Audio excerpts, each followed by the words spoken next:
Our second speaker is Professor Zhu Xufeng, who is a Harvard-yenching alum and is currently professor at the School of Public Policy and Management at Tsinghua University in Beijing.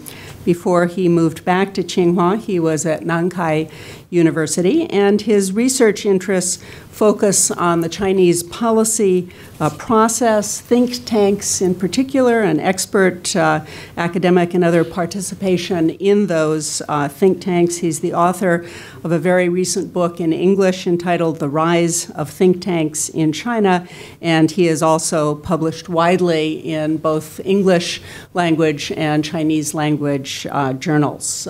So, Professor Zhu. Thanks, Professor Perry, and thank you for your attending this roundtable dialogue. And Professor Hilleman just talked about a big picture of what China's learning from East Asia countries. But I will talk about maybe small case studies about lesson learning in repeated collaborative projects between China and Singapore. I will talk about the two cases. One is China-Singapore Suzhou Industrial Park and Sino-Singapore Tianjin Eco City. Okay. Yeah. Where's the two projects? One is in Suzhou near Shanghai, and Tianjin Eco City is within Tianjin Binhai New Area. And the background is in February 1994, Chinese Vice Premier Li Lanqing and Singaporean Senior Minister Li Guangyao signed an agreement to establish Suzhou Industry Park. And this is Suzhou Industry Park, and it's between Suzhou City and Shanghai, and there's a highway. This is the 80-kilometer square corporation area, which was designed by Singaporean expert. And in 2007, Premier Wen Jiabao of China and Prime Minister Li Xianrong, of course you know who he, signed a framework agreement for the respective countries to develop Tianjin Eco City. Here is the map of the Tianjin Binhai New Area, and Zhongxin Shentaicheng, Sino-Singapore Eco City was within this Tianjin Binhai New Area. And this is the general planning map of the Tianjin Eco City, which also was designed by Singapore experts. And we can compare it with the two projects. At the beginning, the Chinese government has learned a new management model that separates administration and land development, which one praises from investment enterprises. However, in the early stages, the industrial park lost an average 23 to 24 million US dollars annually, and Singapore had already lost 90 million US dollars by 1997 at the early stage. And the industrial park did not begin to profit until the adjustment of shareholding ratio in 2000. And most importantly, conflict between the two countries and the office were always there. This is the failure of Suzhou Industry Park. And comparatively, Tianjin Eco City was quite successful. About 7 enterprises have been established in the Eco City with the registered capital for more than 50 billion RMB.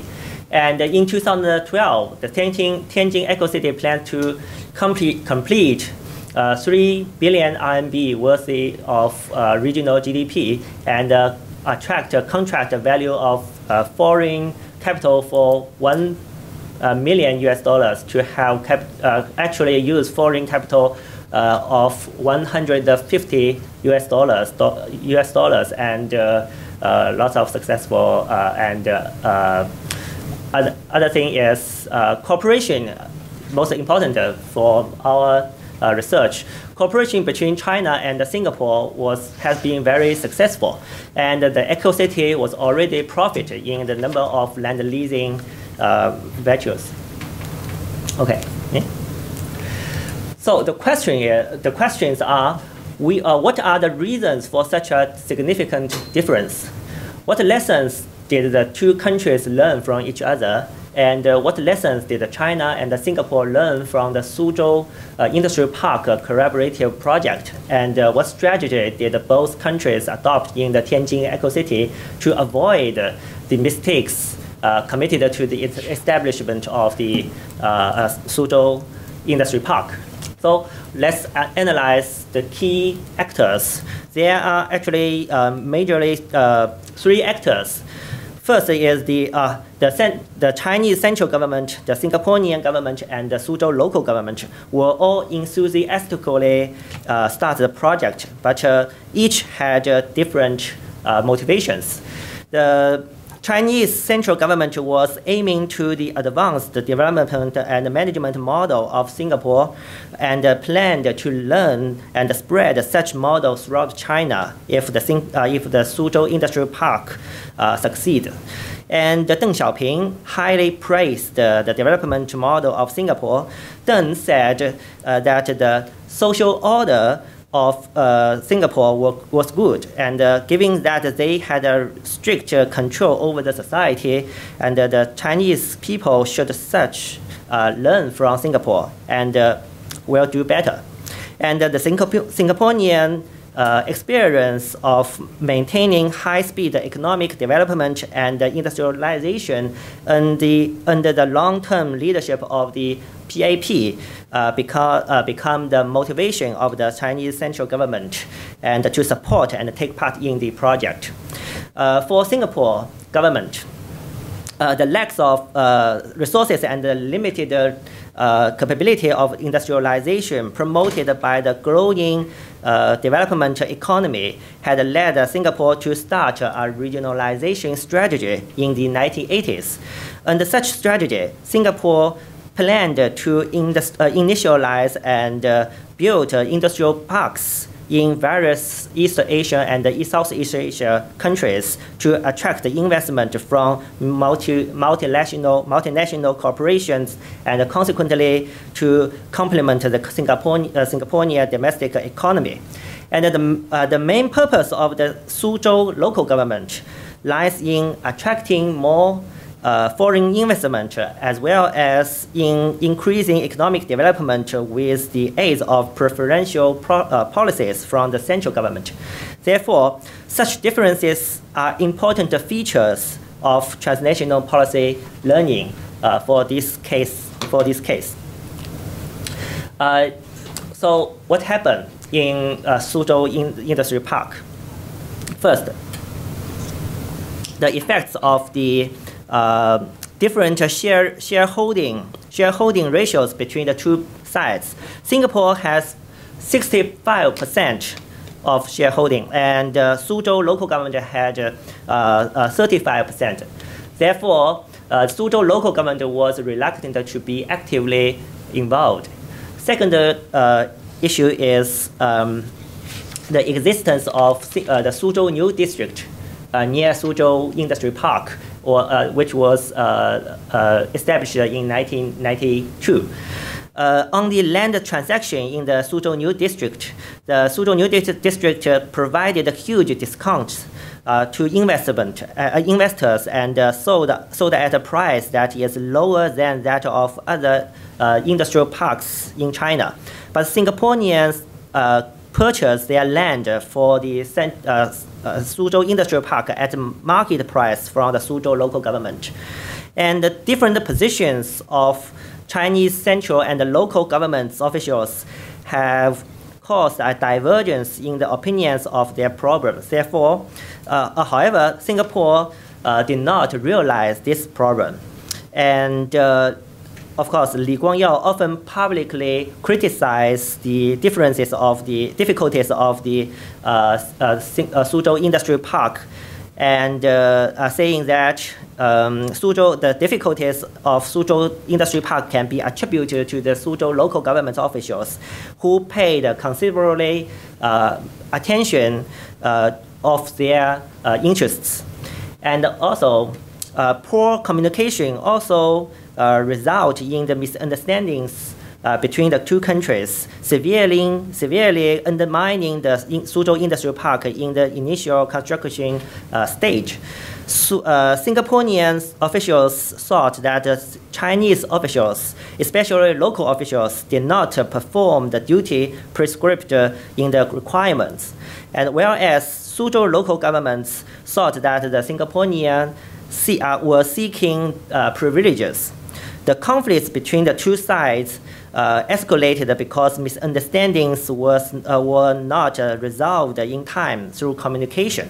When Singaporean officials were not satisfied, they would talk to Li Guangyao, who would in turn complain to Jiang Zemin, which further frustrated the Suzhou local government. Okay, so in Tianjin, what happened in Tianjin? Both China and Singapore have drawn lessons from Suzhou and have considered the development requirements and the interests of the Tianjin municipal government and Binhai New Area, along with the well-established communication mechanism in between. First adjustment is they share the equal shareholding ratio, where China invested in the form of land capital and Singapore took the remainder with cash. And another thing is multi-channel operational organizations. There's multi-level at the different levels. First is the vice premier level, China-Singapore Joint Steering Council. It is the vice premier level. And the ministerial level is China-Singapore Joint Working Committee, and the municipal level is Tianjin Eco-City Administrative Committee, and also the bureau level. This is the company level, the joint venture company, Sino-Singapore Tianjin Eco-City Investment and Development Corporation Limited, with a lot of mechanism. They have same numbers of board members. Both sides nominate the CEOs and chairmen for the board alternatively, and also lots of other mechanisms and platform to communication with each other. So this is the complicated structures of the communication platforms as organizations. Okay, this is the final conclusion. First, the question is, what did China learn from Singapore? In Suzhou Industrial Park, policies on urban planning, economic development, land management, and investment, they are learned from Singapore, and especially custom clearance policy and provident fund. In Tianjin Eco-City, learn from Singapore in the construction of a garden city and environmental protection and the transportation system, which was just mentioned by Professor Heyliman. And second question is, what did Singapore learn about China from the previous cooperation? In the Suzhou Industrial Park, Singaporean government did not realize that in China, the different positions of the central and the local governments did not yield the different opinions for the same problem. The lack of well-established channel for communication among the actors has led to such difference in goals. Therefore, in the Tianjin Eco-City, the two countries took better care of relationship with the Tianjin municipal government and in establishing a joint administrative system and a communication platform for multi-parties meeting at various levels. Finally, and theoretically, conclusion. And extensive literature has focused mainly on transnational policy transfer mechanism from the perspective of a one-time cooperative game between two countries. Research on lesson learning in successive projects in repeated cooperations between two countries is yet to be explored.